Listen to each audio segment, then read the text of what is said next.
So question 4 is the first of these questions about how you measure delta H experimentally. Because what you can measure easily is the temperature, which is obviously related to heat, but it's not the same thing. And so you need to know what the relationship is. So this is the basic experimental setup with the key numbers summarised here. And the relationship that you always use in these kind of questions is Q equals mc delta T. And that is not on your data sheet, so you have to learn that relationship so that in most questions you can take the temperature change they give you and use it to calculate the amount of heat given out or taken in, and from that you can then calculate delta H. So it's really important, first of all, that you know what these three terms are in mc delta T. So delta T is obviously the temperature change. And because it's a temperature change, that can be expressed in degrees C or Kelvin, and it's the same number because the size of a degree is the same on the Kelvin scale and the degree C scale. It's just where the 0 is that's different. So the temperature change could either be in degrees C or Kelvin, and it's the same thing. C is the specific heat capacity, and it means the specific heat capacity of the thing whose temperature is changing, of the thing that's being heated up or cooled down. And in nearly all questions that you get at A level, that's going to be water. So the value for water is on your data sheet. And again, it's important that you know it's there, otherwise you might think, how am I supposed to know what that is?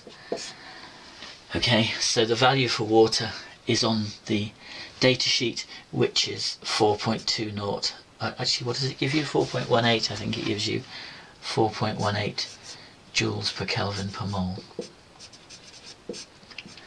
Okay, so the specific heat capacity of water. Now, M is mass, but make sure, again, that you learn it's the mass of the material being heated or cooled if it's an endothermic reaction. So it's the mass of the material being heated or cooled. So that would mean, for example, in this experiment, that M is the mass of the water, because that's where the heat's going. The heat from the reaction is not heating up the propan 1-ol that's burning, because the heat's in the flame and the heat from the flame goes into the water at the top there. So M is the mass of the water, not the mass of the stuff reacting in that case. And in a lot of these problems, the key is being very careful to get the right value for M. So that's the relationship that you're going to use. And so in this case, we've got Q is equal to 100, which is the mass of the water being heated, times 4.18, which is the specific heat capacity of water, which comes from your data sheet, times the temperature rise. And you can see that delta T is therefore equal to the difference, 31.5 degrees C minus 15.0 degrees C, which is 16.5 degrees C. So times 16.5, and if you crunch those numbers, you get 6897 joules. Now it's important that you realise that that joules is going to be the unit of Q there. So Q is the amount of heat given out or taken in, and it will be in joules because it derives from the specific heat capacity, which was in joules per Kelvin per mole. So if you're not sure, when you come to the question, is that joules or is that kilojoules, you just remind yourself of the numbers that went in. That was in joules, therefore this will be in joules. Now on the answer line, it asks for it in kilojoules because you're going to need it in kilojoules to go on and calculate delta H, because that's given in kilojoules per mole. So at some point, you always have to convert from joules to kilojoules, and that's what it asks you to do now. So remember that the joule is the small unit, kilojoule is a bigger one, so there won't be as many kilojoules, and that should mean that you get it the right way around, which is that you divide by 1000 to get that's equal to 6.897 kilojoules. it's important to realise that that answer from A, 6.897 kilojoules, that's not the enthalpy change, because the enthalpy change is kilojoules per mole, and we haven't done anything with moles yet. So that's where the next bit comes in, that we've got to calculate how many moles of propan-1-ol reacted. So we can get moles of propan-1-ol equals mass over mR. So propan-1-ol is C3H7OH, which means that its mR comes in at exactly 60. So that's going to be 0.280 over 60.0, which comes out as 0.04667 moles. So now we need to put these two numbers together to get the enthalpy change in kilojoules per mole. So delta H is equal to minus Q over moles. Now that minus sign is only there because we know this is an exothermic reaction because the temperature went up. Okay, so that's negative because the temperature went up, which means it's an exothermic reaction. If we had an endothermic reaction, and we'll see an example of that in one of the later questions, then delta H would be plus Q over moles, because delta H has got to be positive for an endothermic reaction. So make sure if you're learning this that you realise that that sign depends on whether the temperature went up or down. So it's minus Q over moles, which is minus 6.897 kilojoules divided by 0.04667 moles. It's quite a good idea when you're showing your working to put the units in there, because that will reassure you that when you divide kilojoules by moles, you get kilojoules per mole. If, for example, you had forgotten to convert joules to kilojoules, then you'd have joules per mole and you'd think, oh no, that's not right, I've got to do the factor of 1,000 thing. So writing the units in there is a good way to double check that you're getting the right numbers. And if you do that, you get minus 1478 kilojoules per mole, which, if you round it to three significant figures, because we don't know the numbers that accurately, is minus 1480 kilojoules per mole.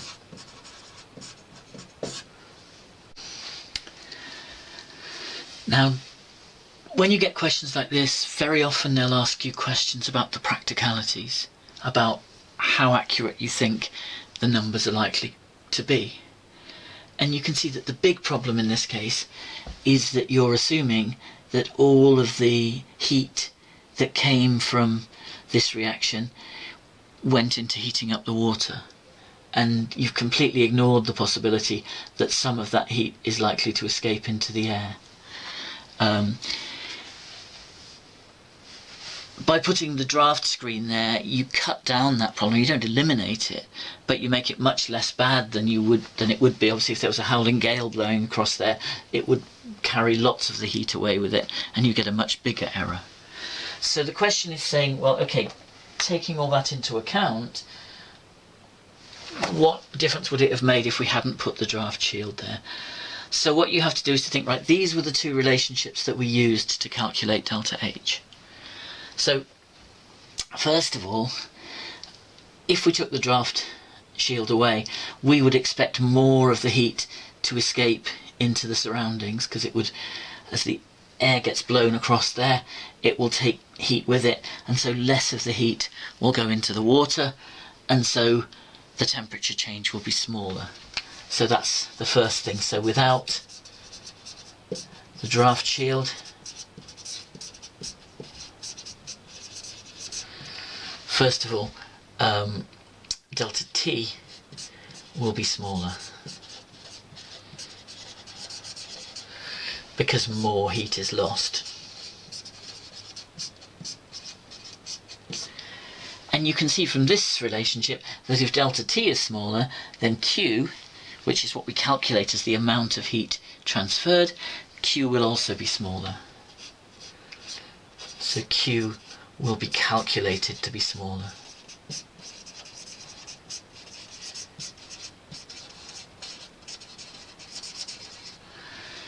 And you can see from this that if Q is smaller, then delta H will be less negative. So that in turn means that when we calculate delta H will be less negative.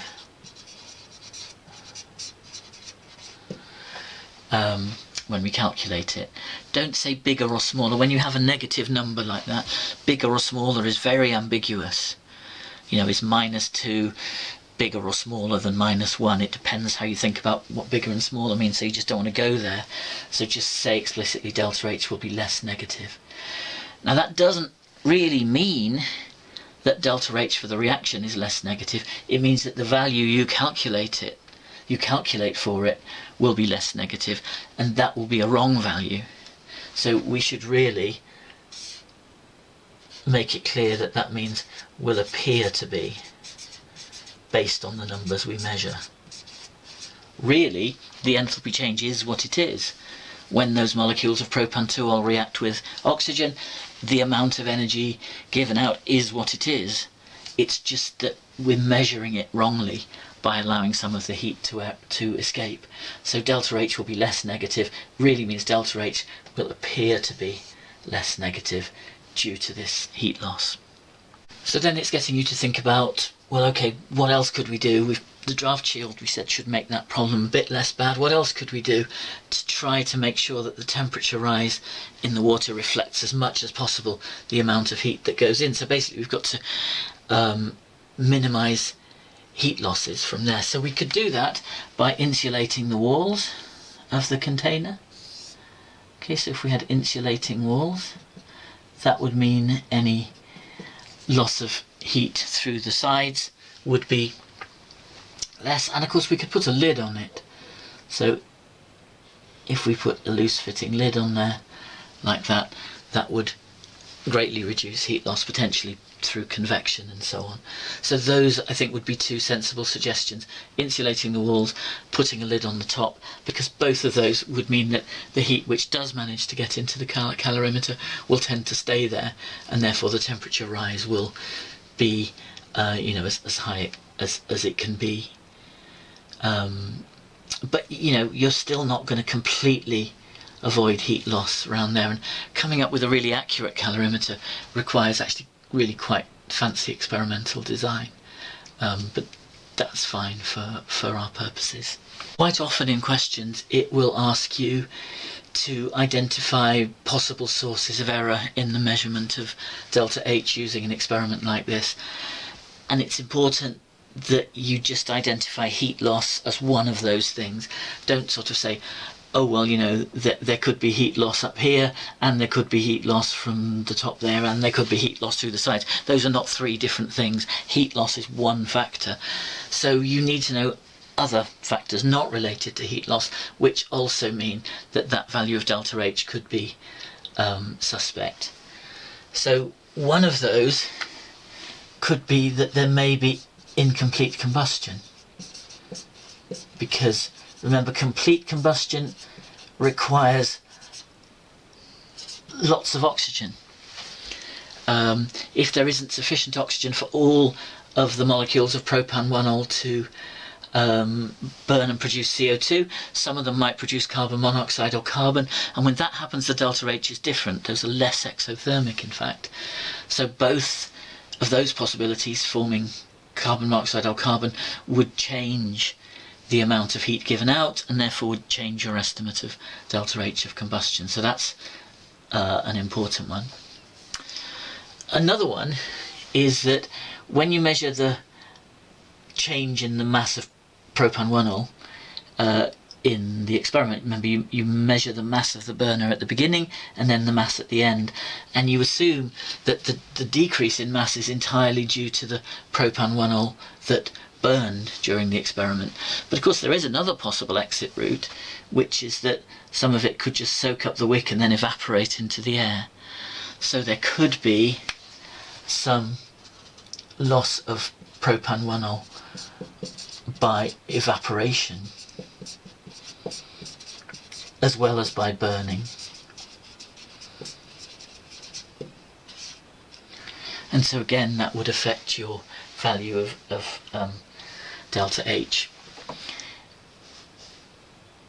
If we think about what effect those would have, incomplete combustion would mean less heat would be produced, so that would have the same effect as the heat loss, that Q would be smaller than it should be if you had complete combustion, and therefore delta H would be less negative than it should be. If the loss of propan-1-ol by evaporation was significant, that would mean that when you do minus Q divided by moles, the moles lost would actually be bigger than it should have been, because the moles lost would be bigger than the actual moles reacted, and so the bottom line would be bigger. And so again you get the same result, that delta H comes out as less negative than it should be. So you can see these things tend to conspire together. The heat loss and the incomplete combustion and the loss by evaporation, all three of those will tend to make delta H less negative than it should be. The final thing depends on what the question says, but if it asks you to calculate the standard enthalpy change of combustion, then a very important factor is that the measurements are not under standard conditions.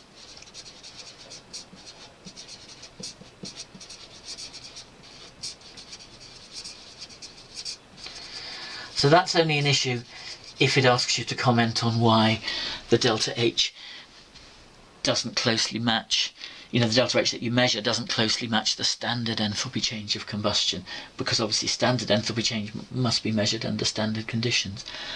And probably the biggest issue there is that in the actual burning reaction, the water that's produced will be produced initially as steam, which will then condense back to liquid water. Standard conditions, of course, water is a liquid, 25 degrees C, but initially it will be produced as steam, which will then condense back to water, but it depends where it condenses.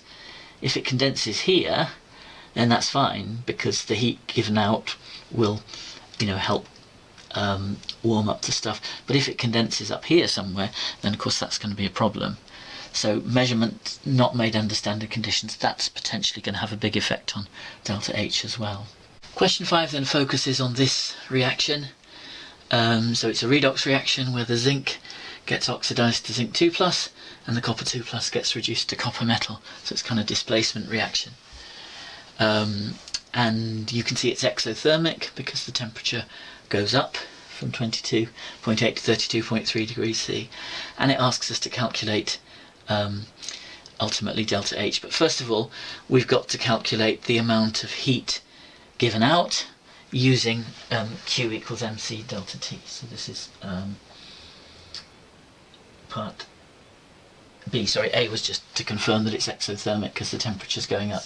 So B, Q, which is the heat transferred, is equal to mc delta T.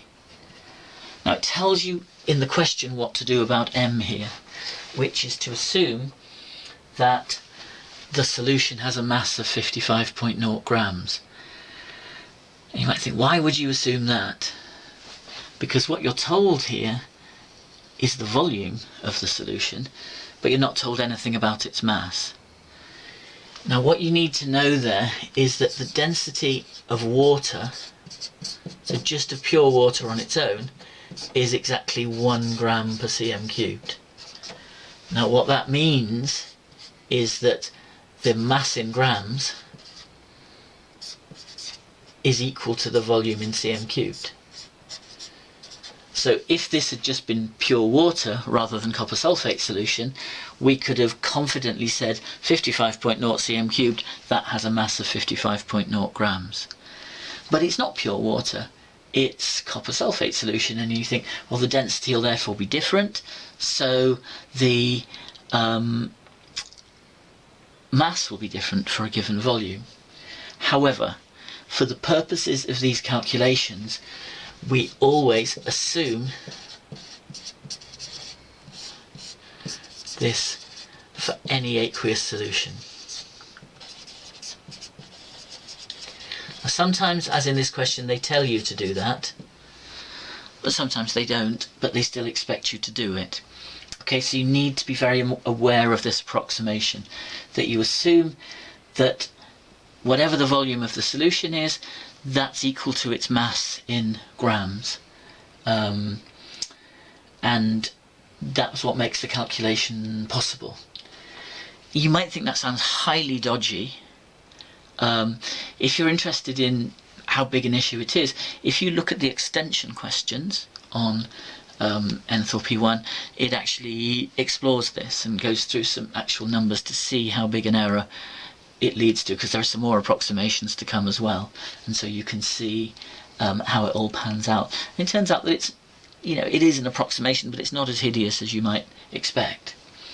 Okay, so that is a very important story, that for any aqueous solution or for pure water, you just go with the idea that whatever its volume is in cm³, that's equal to its mass in grams.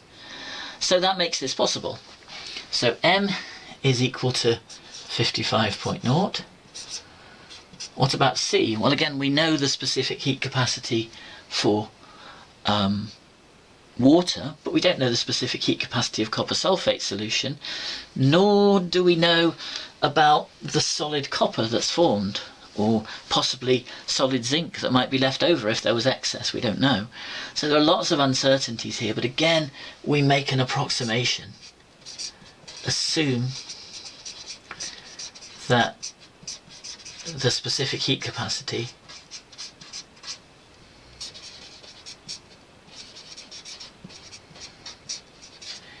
is equal to the specific heat capacity of water for any aqueous solution.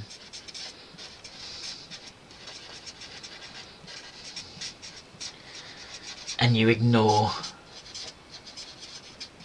any solids that might be there as well.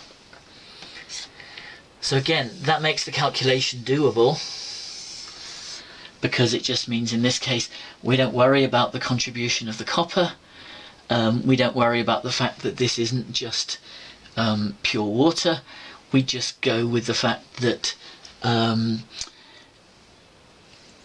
it's all dissolved in water, and the specific heat capacity is therefore going to be assumed to be the same as water, which is 4.18 joules per Kelvin per mole. Remember, that's on your data sheet. Again, you might think, yeah, well, that seems hideously bad.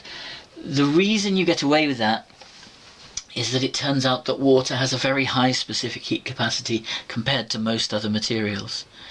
And that's because as you heat water up, the hydrogen bonds gradually break down, and it soaks up an awful lot of energy, which is poured into, remember, bond breaking is always endothermic, so gradually breaking down the hydrogen bonded structure soaks up a lot of heat.